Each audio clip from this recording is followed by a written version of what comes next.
نظام موجود نہیں ہے. ہم یہ مطالبہ کرتے ہیں کہ ایک خاص ریشو مقرر کر دی جائے کہ اگر کسی انویسٹیگیٹر کی انویسٹیگیشن سے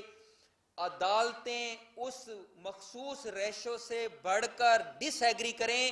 تو ایسے انویسٹیگیٹر کو ملازمت سے فارغ کر دیا جائے. بین ہی ہم نے یہ بھی ضمنی سفارش کی ہے کہ ایک سول جج یا ایک سیشن جج وہ اپنے فیصلے جو کرتا ہے اس کے فیصلے ایک خاص ریشو سے بڑھ کر جب سیٹ اسائیڈ کر دیے جائیں تو آپ سمجھ لیں کہ دال میں کچھ کالا ہے, تو ایسے ججز کو بھی گھر بھیج دینا چاہیے. اس کا مطلب ہے کہ وہ فیئر نہیں ہے. تو اس اسیسمنٹ کمیشن کا ہم نے اس کے پورے خد و خال یہاں بیان کیے ہیں. اور ساتواں ہمارا مطالبہ یہ ہے کہ پولیس کی ساری ضروریات, اس کے سارے خرچے انویسٹیگیشن کے اور مینجمنٹ کے اور فیول کے اور ٹی اے ڈی اے کے, وہ 100% ریاست کی ذمہ داری ہے کہ وہ اس کو ادا کرے. جب ریاست یہ ادا نہیں کرتی ہے تو اس کا صاف مطلب ہے کہ آپ خود کرپشن کی دعوت دیتے ہیں. تو اس لیے ان کی تنخواہیں ڈبل کی جائیں, ان کے اوقات کار 8 گھنٹے تک محدود کیے جائیں, ان کو ویکلی چھٹی دی جائے اور ان کو ساری مراعات اور ان کے بچوں کی سوشل سیکیورٹی اس کو یقینی بنایا جائے. اور ہمارا 8واں مطالبہ ہے کہ جب آپ 7واں مطالبے کے تحت ساری ضروریات ریاست پوری کرے تو پھر بھی اگر کوئی رشوت لے, کرپشن کرے, تو S D P O level کے لوگوں کو عمر قید, اور ایس ڈی پی او سے اوپر ایس پی اور اوپر کے رینک کے لوگ اگر رشوت ستانی میں ملوث ہوں تو ان کو ہینگ کیا جائے, ان کو پھانسی کی سزا دی جائے. کیونکہ جب ایک آپ ناانصافی کرتے ہیں, انصاف فراہم کرنے والا ادارہ پیسے لے کے ناانصافی کرے گا تو یہ بد امنی اور انتشار کو جنم دے گا, اور بد امنی اور انتشار کے نتیجے میں پھر معاشرے میں انارکی پھیلتی ہے. تو اس کی سزائے موت سے کم بالکل بھی نہیں ہے. اور پولیس کی ضروریات کے لیے ایک اور انقلابی سفارش یہ کی گئی ہے کہ ہر انویسٹیگیشن کے ساتھ جب چالان عدالت میں جمع کیا جائے تو اس کے ساتھ اس انویسٹیگیشن پہ اٹھنے والے سارے اخراجات کا ایک واؤچر بھی جمع ہونا چاہیے. اور اگر عدالت اس مقدمے میں مدعی کے حق میں فیصلہ کرے تو جو مدعا علیہ ہے, جو ملزم ہے, جس کو مجرم قرار دیا گیا ہو, اس سے اس کی پوری ادائیگی کروائی جائے, اور اگر ملزم بے گناہ ثابت ہو تو مدعی اس ووچر کے مطابق ادائیگی کرے. اس کے لیے کسی علیحدہ ریکوری سوٹ کی ضرورت محسوس نہ ہو. مطالبہ نمبر 9 ہمارا یہ ہے A D R, alternative dispute resolution. Already act 2000 A D R act 2017 موجود ہے, لیکن اس کے رولز نہیں بنائے جا رہے ہیں, اس کو عملاً نافذ نہیں کیا جا رہا ہے. ایک تو اس کو نافذ کیا جائے, اور دوسرا تھانے کی سطح پہ یہ جو مصالحتی کمیٹیوں کا نظام ہے یہ بالکل قانونی نہیں ہے, یہ بالکل میرٹ پہ نہیں ہے. اس کو قانونی اور میرٹ بنایا جائے. اس کا پورا ایک نظام ہم نے یہاں پیش کیا ہے تاکہ 80-90% تو کیسز ایسے ہیں جو عدالتوں اور ایف آئی آر کی سطح تک جانے ہی نہیں چاہیے, وہ ان مصالحتی قانونی مصالحتی کمیٹیاں جو میرٹ پہ بنائی جائیں. اس کا نظام ہم نے بیان کر دیا ہے, اس میں انشاءاللہ یہ چیزیں حل ہو جائیں گی. ہم نے یہ قرار دیا ہے کہ کرائمز جو ہیں ان کی لسٹنگ کی جائے اور پھر ان کی کلاسیفیکیشن آف کرائمز کی جائے, درجہ بندی کی جائے. ہم نے کرائمز کو 4 حصوں میں تقسیم کیا ہے اپنی ان سفارشات میں. نمبر 1 وہ کرائمز جو لازماً مصالحتی کمیٹی میں جائیں. نمبر 2 ایسے جو کرائمز ہیں جن میں پولیس کو, ایس ایچ او کو, میں آپ کو بتاتا چلوں, بادشاہوں جیسے اختیارات ہیں, جس کو چاہیں اندر کریں, جس کو چاہے باہر کریں, جس کو چاہے بے گناہ کریں, جس کو چاہے گناہگار کریں. ہم نے پوری لسٹنگ دی ہے کہ یہ وہ مقدمات ہیں جن میں اگر ایف آئی آر ہو بھی جائے تو اس کو پولیس کو اس کو ناقابل دست اندازی پولیس قرار دیا جائے اور لوگوں کو ضمانت کروانے کے لیے سہولت فراہم کی جائے اور اسی کی پریارٹی ہونی چاہیے. اور تیسرے اس طرح کے میں نے جو یہ تیسرا میں نے آپ کو پوائنٹ بتایا ہے. جو دوسرا پوائنٹ وہ یہ ہے کہ بہت سارے کرائم ایسے ہیں جس میں کنوکشن کی اور عدالتوں میں جانے کی اور ایف آئی آر کی ضرورت ہی نہیں ہے. اس کو ٹریفک پولیس کی طرح جیسے جو فائن کر کے چھوڑ دیا جاتا ہے, اس کی بھی ایک ہم نے لسٹنگ دی ہے. جیسے ڈبل سواری کی پابندی کی خلاف ورزی ہے تو آپ ایک باپ اور بیٹا جا رہے ہیں, آپ اس کو پکڑ کے حوالات میں بند کر دیتے ہیں, وہ رات وہاں گزارتا ہے, اگلے دن آپ مجسٹریٹ کے سامنے پیش کرتے ہیں, اس کے بعد اس کو رہائی ملتی ہے. یہ سارا پروسیس کرنے کی ضرورت نہیں ہے, فائن ہو اور اگر وہ کسی اور کرمنل ایکٹیویٹی میں نہیں ہے تو اس کو گھر جانے کی اجازت دی جائے. اسی طرح پرامن جلسہ ہوتا ہے, کوئی جلوس نکلتا ہے, 144 کی خلاف ورزی ہوتی ہے, قانون ٹوٹتا ہے تو اس پہ فائن ہونا چاہیے, گرفتاری نہیں ہونی چاہیے. اسی طرح آوارہ گردی کا قانون, یہ کس کو اختیار آپ دیں گے؟ کیا آپ ایک سب انسپیکٹر, ایک ایس ایچ او کو اختیار دیں گے کہ وہ یہ فیصلہ کرے کہ یہ رات کے 11 بجے اگر میں گھر سے باہر نکلا ہوں تو کیا میں آوارہ گردی کے لیے نکلا ہوں یا میں کسی اپنے کام سے نکلا ہوں؟ تو یہ انگریز کی ایک نشانی ہے, اس آوارہ گردی کے قانون کو ختم کیا جائے. تو اسی طرح کی لسٹنگ کی ہے. اور چوتھا جو میں نے پہلے آپ کو تیسرا جو پہلے بیان کر چکا ہوں کہ صرف عدالت ایف آئی آر ہو بھی جائے تو صرف عدالت کی اجازت کے بغیر آپ گرفتار نہیں کر سکتے ہیں. اور آخری سنگین جو ہے ہینیس کرائمز ہیں, ہاں یہ وہ ایسے کرائم ہیں, اس کی بھی ہم نے لسٹنگ پوری دی ہے. اس پہ پولیس کو اختیار ہونا چاہیے کہ وہ بغیر ایف آئی آر کے بھی موقع سے لوگوں کو گرفتار کر سکے. ایک ہمارا مطالبہ جو 11 نمبر ہے وہ ہے کہ تھانے کو امان گاہ کا درجہ دیا جائے. ایک شخص جو چل کر خود تھانے گیا ہے یا پولیس کی ایک کال پہ تھانے میں گیا ہے تو اس کو پولیس گرفتار نہیں کر سکتی الا یہ کہ وہ 4 نمبر جو ہم نے مطالبے میں ہینیس کرائم کی بات کی ہے یا اس میں مطلوب ہو یا وہ اس کا تھانے میں ارتکاب کرے. ورنہ پولیس کو اختیار نہیں ہونا چاہیے کہ وہ مجھے تھانے میں بلائے اور پھر ایف آئی آر کاٹ کے دھوکے سے یا اندر کر دے یا مجھے پیسے لے کے چھوڑے. تو یہ اختیار ہی ختم ہونا چاہیے اور تھانے کو امان گاہ کا درجہ اسی سطح پہ دینا چاہیے جیسے فتح مکہ پہ نبی پاک صلی اللہ علیہ وسلم نے فرمایا تھا, مخصوص جگہوں کی نشاندہی کی تھی کہ جو ابی سفیان کے گھر چلا گیا اس کو امان مل گئی, جو تھانے چلا گیا اس کو بھی امان دی جائے. مطالبہ نمبر 12 یہ ہے کہ یہاں میں درخواست دیتا ہوں,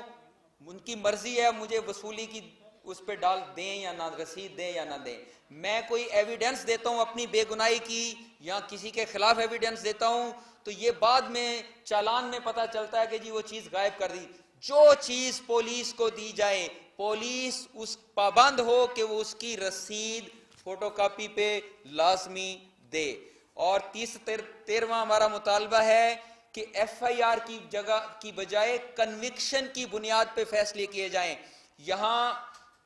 اگر کرایہ داری ایکٹ میں نے رجسٹریشن کروانی ہے اور میرے پہ کوئی ایف آئی آر نکل آتی ہے تو مجھے کرایہ داری ایکٹ کے تحت رجسٹرڈ ہی نہیں کیا جاتا ہے. تو سپریم کورٹ کے یہاں فیصلے موجود ہیں کہ لوگوں اس طرح کے فیصلے, کریکٹر سرٹیفکیٹ کے فیصلے, ویریفیکیشن کے فیصلے, یہ کنوکشن کی بنیاد پہ کیے جائیں نہ کہ ایف آئی آر میں نام ہونے کی. کون سا سیاسی لیڈر ایسا ہے جس پہ ایف آئی آر نہیں ہے؟ تو اس لیے اس کو کنوکشن کو بنیاد بنایا جائے. ہمارا سیکنڈ لاسٹ مطالبہ یہ ہے کہ ملزمان کے بھی حقوق ہیں. پولیس کسٹڈی میں کوئی مجرم نہیں ہوتا ہے, پولیس کسٹڈی میں ملزم ہوتا ہے. جس دن وہ کنوکٹ ہو جاتا ہے اور مجرم قرار پاتا ہے وہ جیل بھیج دیا جاتا ہے. تو اس لیے تھانے میں جو ملزمان سے جو سلوک ہے وہ مہمانوں کی طرح کیا جائے, اس کے جو حقوق ہیں, کیونکہ 99% لوگ تو بے گناہ ہو جاتے ہیں. پاکستان میں 1% صرف کنوکشن ریٹ ہے، وہ اسی وجہ سے ہے کہ ہم نے ایف آئی آر ہی کو سزا کا درجہ یہاں دے دیا ہے، اور ایف آئی آر میں دوران تفتیش ہی ہم رگڑا لگا کے اپنے مقاصد حاصل کر لیتے ہیں، اسی لیے پھر کنوکشن کی نوبت ہی نہیں آتی ہے۔ پھر آخری ہم نے کچھ متفرق مطالبات پیش کیے ہیں، جس میں تھانے میں ایف آئی آر کی کاپی کا حصول اور اس کا اندراج دونوں جو ہیں وہ سہل بنائے جائیں۔ 22A اور 22B کے تحت جو ایف آئی آر درج ہو جاتی ہے وہ اصل میں پولیس درج نہیں کرتی، تو میں 22A میں جاتا ہوں، پھر پولیس کو اختیار نہیں ہونا چاہیے کہ وہ اس کو جو ہے بغیر چالان ہی کے اس کو خارج کر دے، یہ خراج۔ اسی طرح مال مقدمہ اور ریکوری جمع تلاشی، اس میں ایک ظلم کی داستان ہے، اس کو ختم ہونا چاہیے۔ میڈیکل لیگل کے ذریعے بہت بڑا استحصال ہوتا ہے، یہاں ضربیں لگا کر جھوٹے میڈیکل لیگل بنا کر مافیاز لوگوں کو تنگ کرتے ہیں۔ ہتھ کڑی کا نظام قانون میں C R P C section 46 میں واضح لکھا گیا ہے کہ پولیس کسی ملزم کو ٹچ بھی نہیں کر سکتی، پولیس کسی کو ہتھ کڑی نہیں لگا سکتی، الا یہ کہ وہ مزاحمت کرے یا اس کے فرار ہونے کا وہ موجود ہو، لیکن یہاں خطرہ موجود ہو۔ لیکن آپ نے دیکھا ہے کہ یہاں اساتذہ کو پکڑ کے، صحافیوں کو پکڑ کے، وکلا کو پکڑ کے اور سینئر سٹیزن کو اور عورتوں کو پکڑ کے ہتھ کڑی لگا دی جاتی ہے۔ تو یہ ہتھ کڑی کے نظام جو قانون آلریڈی موجود ہے اس پہ جو ہے عمل کیا جائے۔ اور آخر میں ہم نے یہ بھی مطالبہ کیا ہے کہ یہ اصلاحات کا عمل صرف پولیس تک محدود نہ رکھا جائے، بلکہ عدالتی نظام میں یعنی جوڈیشری میں اور جیل کی اصلاحات، وہ بھی وقت کی ضرورت ہے۔ اور میں اس کے ساتھ ہی یہ جو ہم نے مطالبات پیش کیے ہیں، اس میں ہم امید رکھتے ہیں عمران خان صاحب سے، نیچے ہمیں کوئی توقع نہیں ہے، یہاں کی بیوروکریسی، یہاں کی موجودہ پولیس کبھی بھی نہیں چاہے گی کہ وہ انویسٹیگیشن جیسے بڑے جس میں پیسے کا لین دین ہوتا ہے ایسے اختیارات لے لیے جائیں۔ لیکن عمران خان صاحب جس طرح کا عزم لے کے آئے تھے اور جو انہوں نے اعلانات کیے تھے، جو وہ ان کا بار بار جس کا وہ اظہار اور اعادہ کرتے ہیں، ہمیں توقع ہے کہ اگر وہ یہ اصلاحات ہم سے براہ راست سماعت کریں گے اور ہم سے اس کی پریزنٹیشن لیں گے تو یہ انقلابی قانون بنیں گے اور ہماری 1861 کے فرنگی کے ظالمانہ پولیس نظام سے جان چھوٹے گی۔ میرے ساتھ اسلام آباد کی مختلف تنظیموں کے اور رہنما موجود ہیں، اور ہم سب نے مل کر کمیٹیوں کے ذریعے 3 سال ورکنگ کے بعد یہ ہم نے سفارشات پیش کی ہیں، اور یہ سب اظہار اس بات کا انشاءاللہ ہم کریں گے کہ یہ محض ہم پریس کانفرنس تک محدود نہیں رہیں گے، اس کے لیے ہم لاکھوں ایمبیسڈر بنائیں گے جو اس پولیس اصلاحات کو یقینی بنائیں گے۔ آپ یوں سمجھ لیں کہ ایلیٹ جو اس پولیس 1861 نظام کے محافظ ہے، اس کی اور عوام کی ایک بہت بڑی جنگ ہے، جو اگر انہوں نے اس قانون کو سفارشات کو قانونی شکل نہ دی تو یہ جنگ انشاءاللہ شروع ہوگی، اور ہم انشاءاللہ گھروں میں تب جائیں گے جب اس کو قانون کا درجہ دلوائیں گے۔ میں اس کے ساتھ ہی گزارش کروں گا، تنظیم تاجران پاکستان کے پریزیڈنٹ چودھری کاشف صاحب ہمارے درمیان موجود ہیں، وہ بھی آپ سے بات کریں گے۔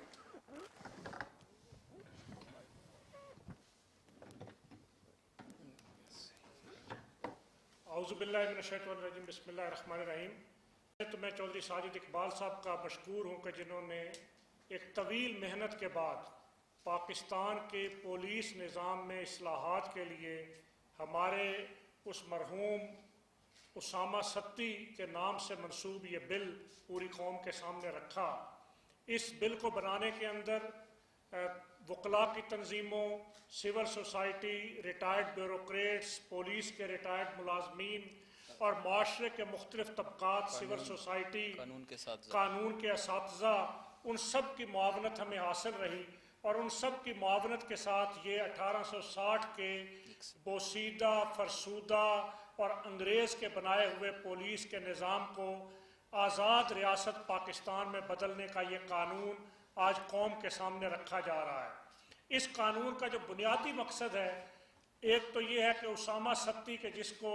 ہمارے تاجر کے بیٹے کو اسلام آباد کی شاہراہ کشمیر پر بے دردی سے شہید کیا گیا، تو اسامہ ستی تو اب واپس نہیں آئے گا، لیکن یہ بل اور یہ قانون اس کے پاس ہونے کے نتیجے میں آئندہ اس ملک میں ایسے واقعات کا سدِ باب ہو سکے گا۔ کوئی معصوم اسامہ ستی یا کوئی معصوم سانحہ سائیوال کے اندر یا دیگر سانحات کی نظر نہیں ہوگا۔ اسی طرح اس بل کے اندر اس بات کو یقینی بنایا گیا ہے کہ آزاد ریاست پاکستان کے اندر لا الہ الا اللہ محمد رسول اللہ کے اس پاکستان کے اندر ہر شہری کو جو آزادیاں حاصل ہیں، ان آزادیوں کے حصول کو بھی یقینی بنایا جائے، اور پھر اس ملک کے اندر سے جرائم کے خاتمے کے لیے وہ نظام وضع کیا جائے جہاں پولیس کسی سے زیادتی بھی نہ کر سکے اور پولیس کے ساتھ بھی کوئی زیادتی نہ کر سکے۔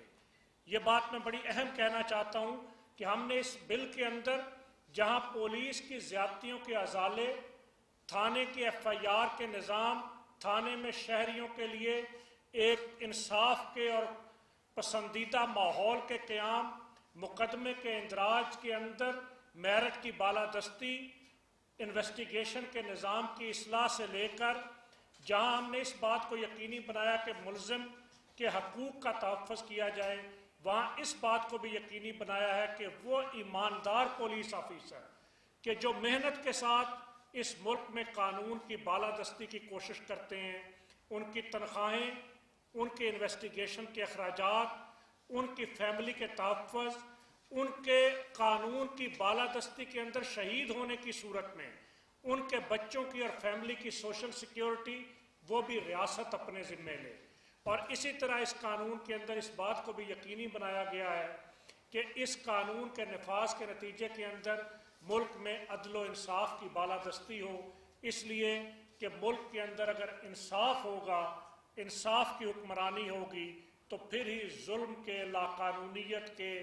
دہشت گردی کے، بدامنی کے نظام کا خاتمہ ہو سکے گا۔ اور انشاءاللہ اس قانون کو ہم یہ چاہیں گے کہ پاکستان تحریک انصاف کے وزیر اعظم عمران خان حکومتی بل کی شکل میں قومی اسمبلی کے ایوان میں پیش کر کے اس کو پاس کریں۔ اس کے لیے تاجروں کی تنظیموں کے صدر کی حیثیت سے میں یہ بات کہنا چاہتا ہوں کہ ہم سول سوسائٹی، اسلام آباد چیمبر آف اسمال ٹریڈرز، ملک کے صنعتی اداروں کی تنظیمیں، سول سوسائٹی اور تمام سٹیک ہولڈرز کو ہم ساتھ لے کر اسامہ ستی شہید کے لواحقین کو ہمراہ لیتے ہوئے وزیر اعظم، وزیر قانون، وزیر داخلہ،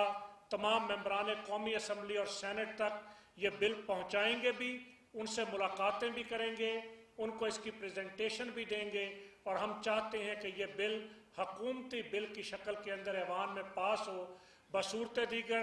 اپوزیشن کی جماعتوں سے بھی ہم کو اسمبلی کے اندر رابطہ کریں گے، اس لیے کہ ہم اس ملک کے اندر پولیس کے نظام کی اصلاح چاہتے ہیں، اور عوامی سطح پر اس بل کی اہمیت کو اجاگر کرنے کے لیے اس کے بڑے پیمانے پر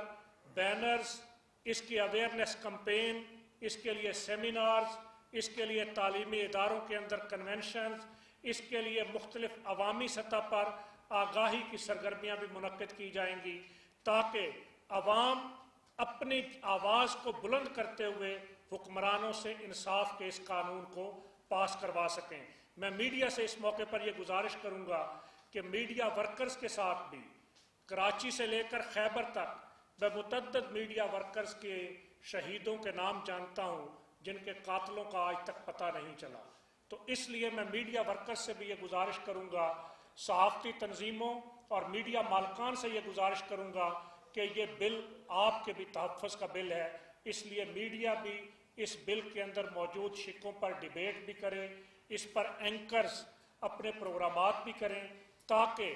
اس ملک کے اندر موجود اس پولیس کے نظام کو اور پھر عدالت کے اور جیل کے نظام کی اصلاح کو بھی ممکن بنایا جا سکے۔ بہت شکریہ۔ میں گزارش کروں گا، اسامہ ستی شہید، ان کے چچا، ان کے والد صاحب نے آنا تھا تو پاؤں میں ان کے پرابلم ہوا ہے، موچ آ گئی تھی تو وہ چل نہیں سکتے. تو یہ ہمارے تاجر بھی ہیں، ہمارے Islamabad chamber of small traders and industries, اس کے ایگزیکٹو ممبر بھی ہیں جناب ندیم. الشیطان الرجیم، بسم اللہ الرحمن الرحیم. سب سے پہلے ساجد اقبال صاحب کا انتہائی مشکور ہوں جنہوں نے یہ پولیس ریفارم پہ پچھلے 3 سال سے مسلسل جدوجہد جاری رکھی اور آج اس جگہ پہنچے کہ یہ ایک مسودہ انہوں نے تیار کیا اور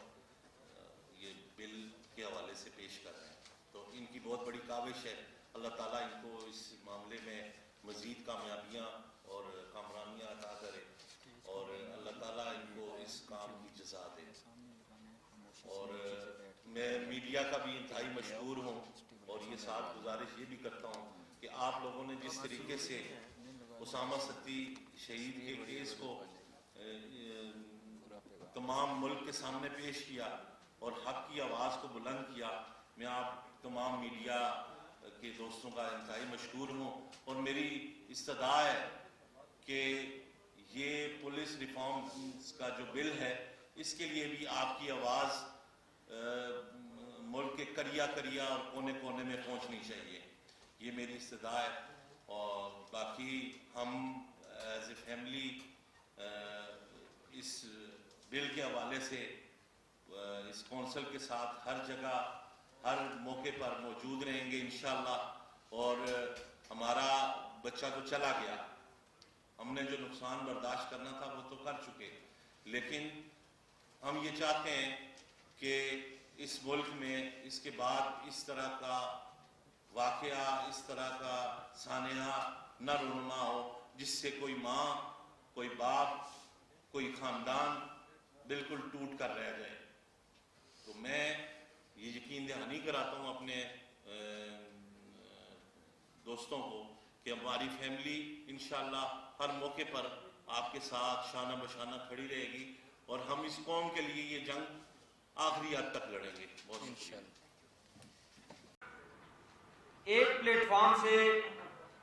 مجھے یہ ذمہ داری ملی تو محض اپنے نام کے لیے نہیں، انہوں نے کہا کہ عملی طور پہ اس کام کو ہم کر کے دکھائیں گے. اور میں یہ سمجھتا ہوں 3 سال کی تگ و دو جو اس بل کی سفارشات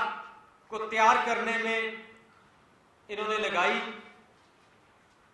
ہمارا مقصد، ہم اس معاشرے کا حصہ ہیں